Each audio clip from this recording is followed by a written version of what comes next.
Halo Pak Jericho, Halo, Pak Bambang. boleh nanya-nanya nggak nih Pak? Apa mau nanya apa nih? Mau nanya tentang sertifikasi pengelasan ini. Waduh, sulit loh mas. Sulitnya seperti apa Pak? Susah jelaskan sih. Susah dijelaskan. Nah, saya dengar-dengar nih Pak Jericho sebagai asesor ya di Salah satu LSP lah, LSP ya.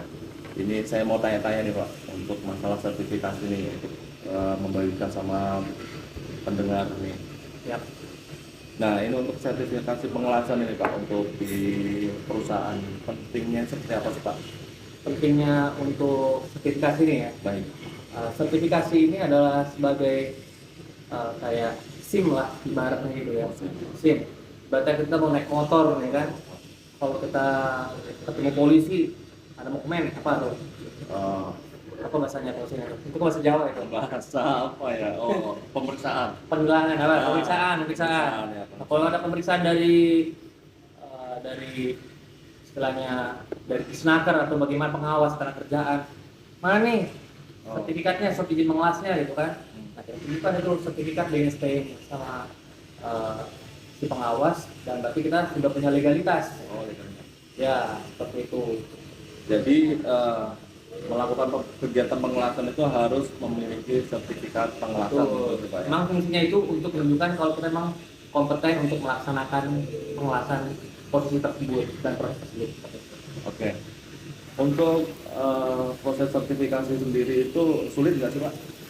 Mudah sih ya, Mudah. asalkan kita sudah memiliki kompetensi yang akan kita aseskan, akan kita uji, itu sudah cukup.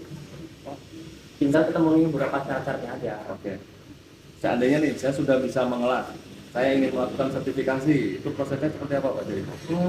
Untuk itu kita harus menyiapkan setidaknya satu syarat aja sih, yaitu ijazah terakhir. Kalau untuk flat welder atau flat welder kita membutuhkan ijazah SD minimal.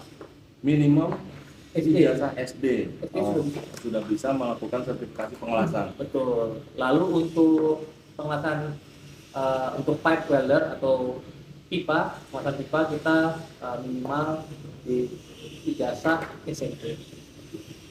Kalau pipa di SMP ya. Oke, baik. Selanjutnya untuk seandainya kita sudah memiliki sertifikat, bagi kita yang belum memiliki pekerjaan, apakah bisa untuk melamar pekerjaan Pak sertifikasi itu? Sertifikat pengelasan itu.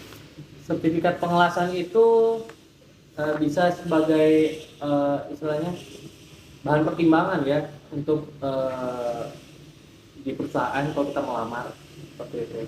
Karena kalau kita hanya bicara saya bisa mengelas 3G SMAW ya atau mengelas pipa posisi 6G, itu kayaknya tidak ada buktinya, kurang sah gitu ya kan. Oh, harus ada bukti tadi ya. Ya betul, kalau kita lampirkan sertifikat, perusahaan akan lebih tertarik untuk merekrut karyawan tersebut seperti itu. Oke, terima kasih. Ini untuk proses sertifikasi sendiri itu seandainya Bapak nih ya sebagai asesor itu lama tidak Pak prosesnya Pak? Untuk uji sampai ke uji itu kita butuh minimal 3 hari. Istilahnya kan kita kan melakukan pre-assessment atau asesmen mandiri dulu untuk si calon peserta. Jadi kita kasih formulir apakah benar-benar dia sudah bisa melakukan skema yang dia inginkan seperti itu. Ada banyak tuh nanti, ada beberapa lembar. Dia akan mengukur dirinya sendiri apakah dia benar-benar sudah kompeten di bidang tersebut. Nah, setelah 3 hari tersebut kita ajukan juga nanti ke LSP bahwa ada peserta yang ingin melakukan uji atau assessment seperti itu. Nanti dari LSP akan mengeluarkan SPT atau surat perintah tugas untuk asesor yang akan menguji si asli tersebut seperti itu. Berarti sangat mudah Pak ya? Sangat mudah. Proses sertifikasi pengelasan sendiri. Betul. Terus untuk uji sertifikasi misalnya saya ingin pipe welder 6G misalnya, Ya. itu saya harus menyediakan pipa sendiri atau seperti apa Pak? Itu tergantung kesepakatan Pak. Oh, kesepakatan. Ya, misalkan Pak Bambang ya sebagai peserta datang dari perusahaan. Mungkin perusahaannya akan menyediakan tempat dan juga bahan. Oh, Itu kalau dari perusahaan Bapak nih. ya. Nah, misalnya dari pribadi, saya pengen datang untuk langsung uji K, bisa juga. Oh, bisa. Berarti nanti akan disediakan oleh eh, asesor bekerja sama dengan tempat uji kompetensi tertentu seperti itu.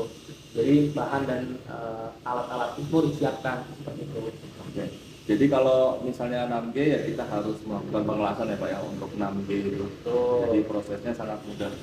Sangat mudah. Masalah biaya nih Pak, apakah berapa Pak ya kira-kira ya? Atau seperti apa ya prosesnya nanti? Baiknya kalau untuk biaya itu relatif Pak ya, Relatif ya? relatif seperti itu. Karena ini kan ibaratnya kebutuhan dari welder, Oh, kebutuhan mungkin perusahaan, seperti kesepakatan itu. kali ya? Kesepakatan seperti itu. Soalnya saya dengar-dengar di BLK ya, itu kan gratis ya Pak untuk sertifikat BNS itu sendiri. Betul, betul, betul, betul. Memang kalau yang didapatkan dari peserta di BLK itu memang gratis, karena untuk anggaran biayanya yang akan provide itu dari pemerintah yang menyokong. Oh, dari Seperti itu. pemerintah. Ada biayanya juga kok. Oh, ada biaya. Ya, kalau misalnya sekarang yang saya tahu untuk melakukan uji asesmen di BLK juga ada seperti itu. Tapi nanti masuk ke PNBP kalau nggak salah. Oh, oke. Itu sudah ada berapa harganya itu sudah ada seperti itu. Jadi kalau di BLK itu jenisnya adalah LSPP 2 Pak. Oh, BLT LSPP 2. Ya, lalu kalau untuk di SMP itu kalau nggak salah LSPP 1. Kalau yang swasta itu LSPP 3. Oh, Seperti itu. Jadi tujuan untuk SPP 3 itu lebih cakupannya lebih luas. Jadi untuk dunia industri juga, untuk siswa juga bisa seperti itu. oke. Terima kasih nih Pak.